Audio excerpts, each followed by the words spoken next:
அத்திமரத்தின் மேல ஏறி சகையோ இயேசுவை பார்க்க வேண்டும் என்று விரும்புகிறார். ஆனால் இயேசு பார்த்தார். பிரியமானவர்களே, இந்த காலை வேளையில் இயேசுவை பார்க்க வேண்டும் என்று நீங்கள் விரும்பும் பொழுது பரலோகத்தின் வல்லமை உங்களை ஆளுகை செய்ய ஆரம்பிக்கிறது. பரலோகத்தின் பிரசன்னம் உங்களை தேடி வருகிறது. சூப்பர்ல. இப்ப இயேசுவை பார்த்திருக்கணும்.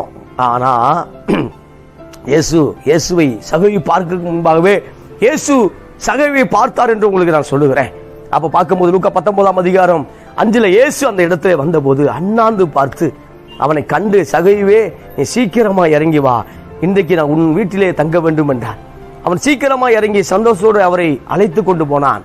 அப்ப இயேசு சொல்லும் பொழுது, ஆமா சகைவே கரெக்டா பேரை சொல்றாருல, ப்ராப்பர்சி சொல்றார்.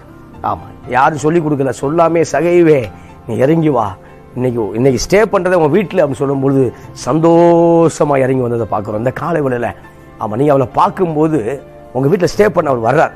நிரந்தரமாய் தங்க வேண்டும் என்று தேவன் விரும்புகிறார். விருந்தாளி அல்ல. ஆமா, விருந்தாளி வருவாங்க போவாங்க. ஆனா நிரந்தர உறுப்பினர் தான் ரேஷன் கார்டு அட்டையில வைக்க முடியும். ரேஷன் கார்டு அட்டையில ஆமா, அப்ப ரேஷன் கார்டு அட்டையில வைக்கிறது. ஆமா, அந்த வீட்டில் தங்கக்கூடியவர்கள். ஆமா, அவங்களுக்கு தான் நிரந்தரமான. அப்ப இயேசு நிரந்தரமா நம்ம வீட்டில் தங்க வேண்டும் விரும்புகிறார். அலையா விருந்தாளி அல்ல, விருந்தாளியை போல அல்ல, இவர் எப்போது நம்மோடு இருக்க விரும்புகிறார். இந்த காலை வேளையில அப்ப அந்த இடத்துல லூக்கா 18ஆம் அதிகாரத்தில் வாசிக்கும் பொழுது ஆயக்காரன் ஆமா வான